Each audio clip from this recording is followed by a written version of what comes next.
Hello students. तो आज हम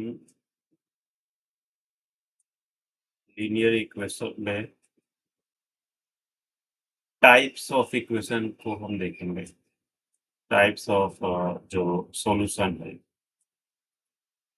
तो इसमें तीन सॉल्यूशन होते हैं। एक तो होता है यूनिक सॉल्यूशन, इसमें क्या लाइन एक पॉइंट पर मीट करती है। तो दूसरा होता है नो सॉल्यूशन, जिसमें क्या लाइन पैरेलल्स होती है। और तीसरा होता है इनफाइनाइट मैनी सॉल्यूशन, यानी कि जिसमें कि एक लाइन के ऊपर दूसरी लाइन को सेट कर पाए। तो तीन तरह के सॉल्यूशन है। इसको चेक करने के लिए कुछ यहाँ पर जो है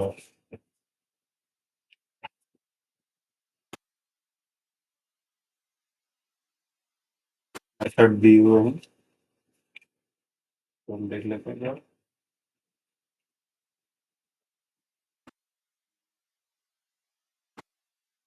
पेज नंबर 47 पे आप आ जाइए। तो यहाँ पर तीन कंडीशन है। अगर इंटरसेक्टिंग है ये वाला केस, तो क्या होगा? A1 by A2 is not equal to B1 by B2। तो अगर इक्वेशन से हम वैल्यू उठाकर यहाँ पर फिलअप करें, तो ये रेशो रेशो जो है इक्वल नहीं आएगा। तो आ गया कोई इंसिडेंट, यानी इसी के ऊपर मुक्ति आ गई जो। तो इसमें क्या होगा? A1 by A2 is equal to B1 by B2 is equal to C1 by C2।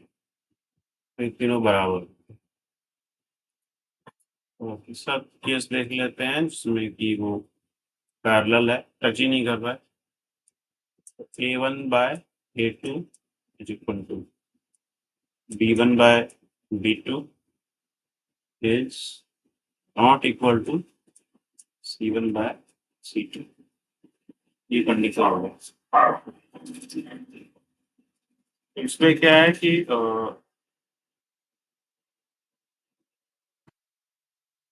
क्या आता है कि ग्राफ पर बना के आप बताइए कि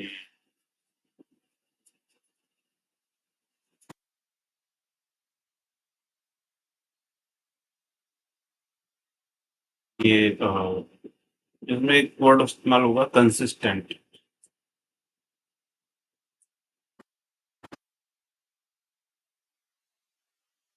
तो यानी कि यूनिक सॉल्यूशन, यानी कि इंटरसेक्ट करेगा ये एक पॉइंट पे। तो जैसे आप एक एक्सरसाइज में एग्जांपल 4 दिया है, x+3y इज इक्वल टू 6 और 2x -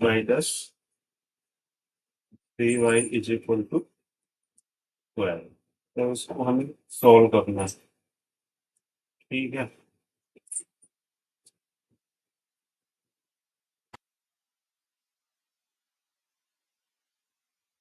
हम इसका पहले ग्राफ बनाने के लिए हम इसका टेबल बनाते थे। इक्वेशन 1 से हम x की वैल्यू अगर हम निकालें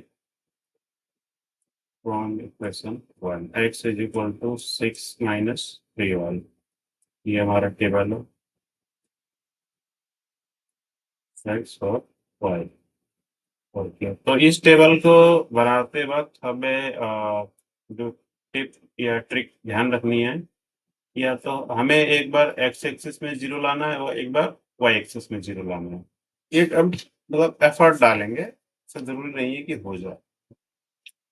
तो अभी मैं क्या वैल्यू यहाँ पे रखूँ? 2 रखता हूँ।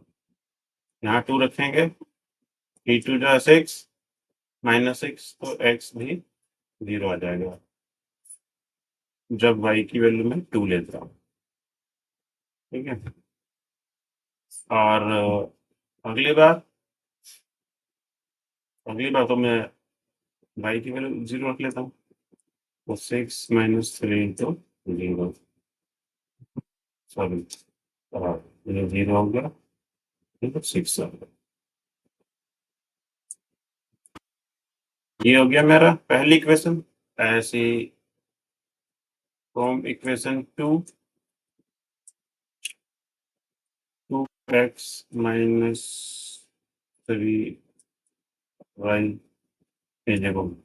देखो ये जो इक्वेशन है ना, स्टार्ट ऊपर यहाँ पे हम देखें, ये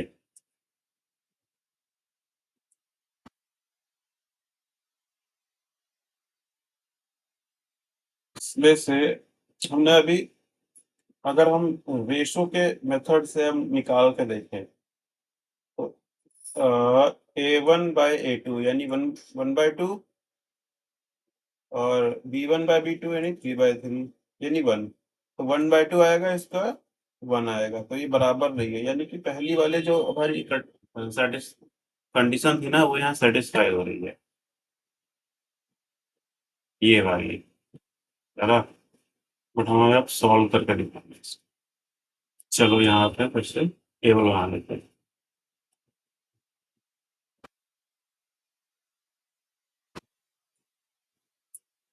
तो एक बार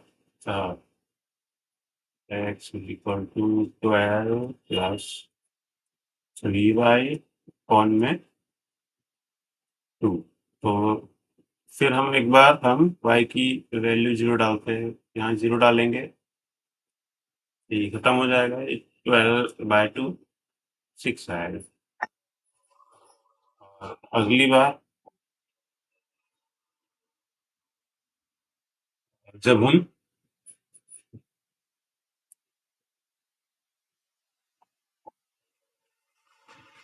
ऐसी वैल्यू रखते हैं कि x 0 हो जाए, तो 12 माइनस 12 होना चाहिए, यानी कि यहाँ पे -4 डाल देते हैं y की वैल्यू -4। तो 4 से 12 -12, तो ये 0 हो गया।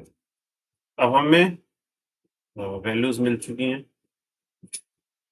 तो हम अब देख सकते हैं कि हमें एक्स एक्सिस पर 6 तक जाना है और राइट में, और वाई एक्सिस पे बिलो 4 पॉइंट तक जाना है।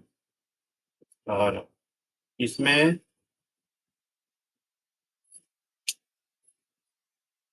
अगेन 6 और 0, यानी 6 तक मेरा काम आराम से हो जाएगा।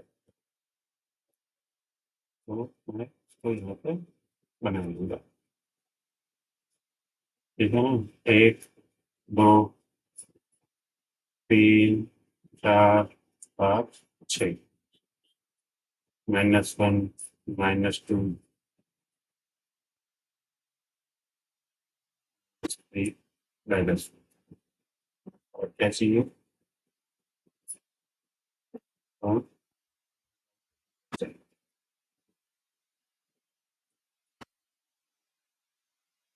ठीक है, तो हम इसमें इसको कोऑर्डिनेट को, इसको ए ले लेते हैं और इसको बी। तो ए की वैल्यू है 0,2, यानी एक्स एक्सिस तो 0 है, वाई की वैल्यू है 2। 0 यहाँ पे है ओरिजिन पे, तो वाई है 2, तो ये हो गया ए का पॉइंट, 0,2। ठीक है। अब ये बी क्या कह रहा है? बी कह रहा है एक्स 6 है और वाई 0 है। बी है इस पे, एक्स 6 है और वाई 0। तो देखो ये पॉइंट मिल गया मुझे, है ना। अब हम इसको ऐसे ऐसे ज्वाइन कर लेंगे, तो ये लाइन बन जाएगी। तो हमारी ये निकली है पहली, x plus 3y equal to 6। इसमें लिख देंगे हम इसको, x plus 3y is equal to 6। ये पहली हो गई। आप दूसरी वाली इससे बना लेते हैं, यहाँ पे भी कोऑर्डिनेट लगा देते हैं, सी डी ले लेते हैं, सी और डी। सी है x6 और y0, यही वाला पॉइंट है। अगेन ये वाला सेम सेम आना ही था, क्योंकि ये इंटरसेक्टिंग लाइन है, तो एक पॉइंट, एक कोऑर्डिनेट कॉमन आ जाएगा दोनों में। दूसरा हो गया 0 - 4, तो 0 तो ये है, -1 ये, ये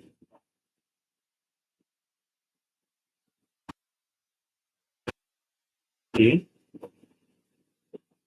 ये हमारी हो गई 2x - 3y = 12। ये समझने के लिए हमने एग्जाम्पल ही किया था।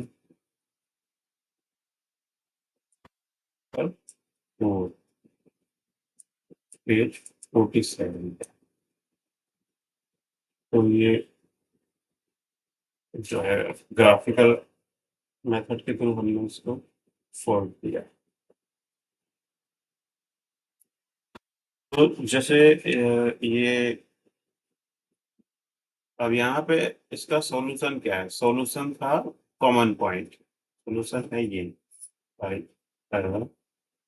ये 6,0, 6,0।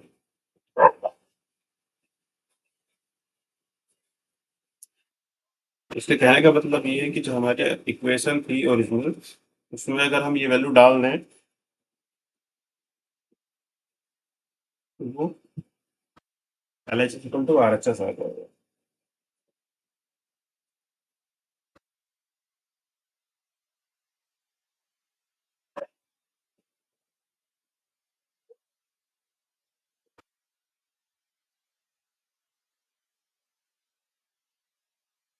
Yes.